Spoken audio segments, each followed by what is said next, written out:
Bonjour, les Échos l'ont surnommé l'industriel de la French Tech. Il dirige un groupe de 1850 personnes spécialisées dans les technologies de pointe pour l'industrie, notamment les drones, les imprimantes 3D ou les robots.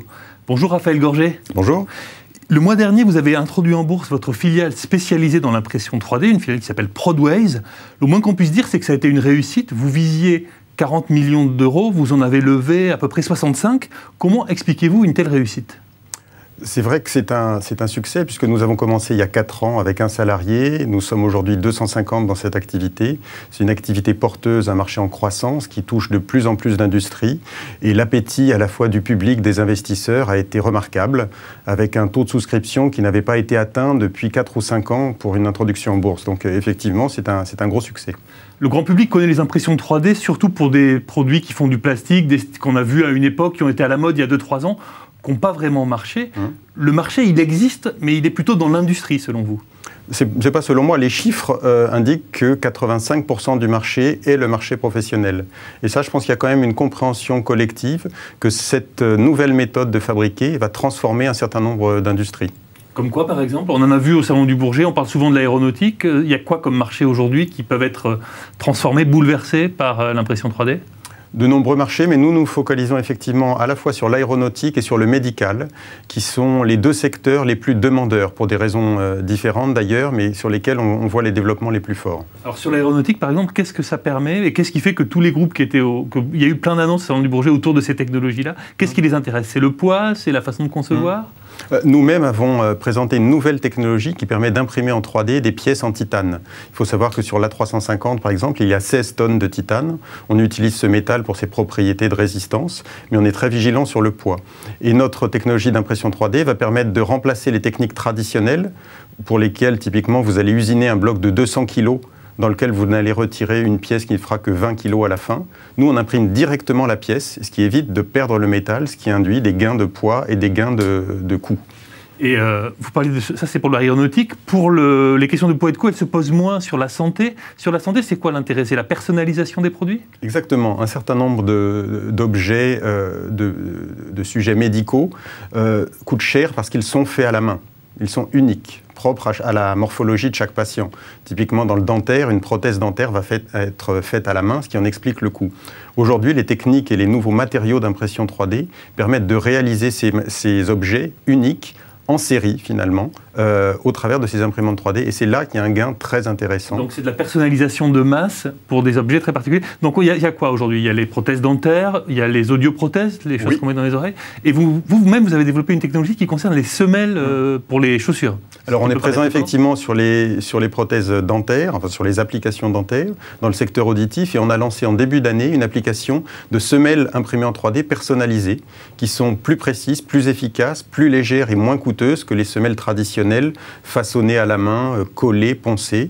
Donc c'est tout le bénéfice de la technologie qui va bénéficier à l'ensemble de la chaîne, au podologue, qui est notre client, mais aussi au client final.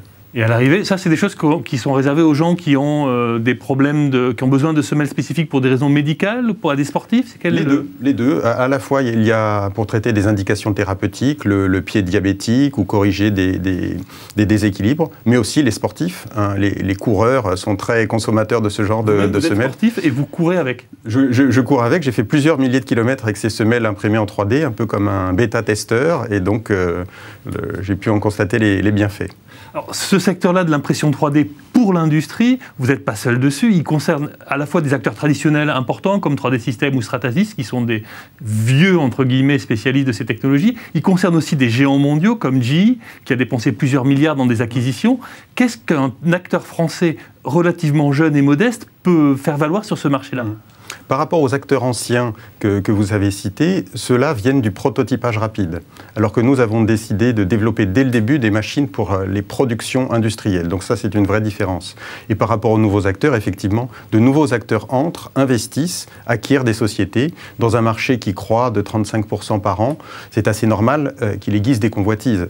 Si on imagine que peut-être, comme le disait un avionneur, 50% des pièces en titane seront faites en impression 3D contre aujourd'hui 0, le potentiel est absolument spectaculaire.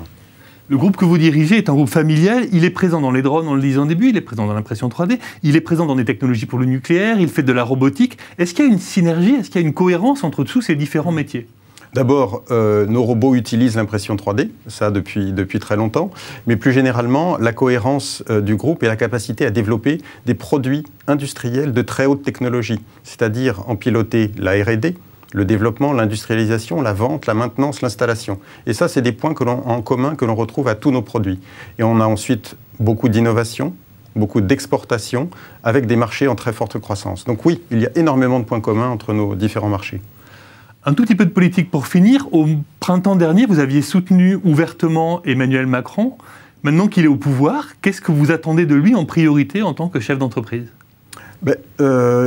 Qu'il déjà mette en application ce sur quoi il s'était engagé dans toute cette période, l'année ou l'année et demie précédant l'élection.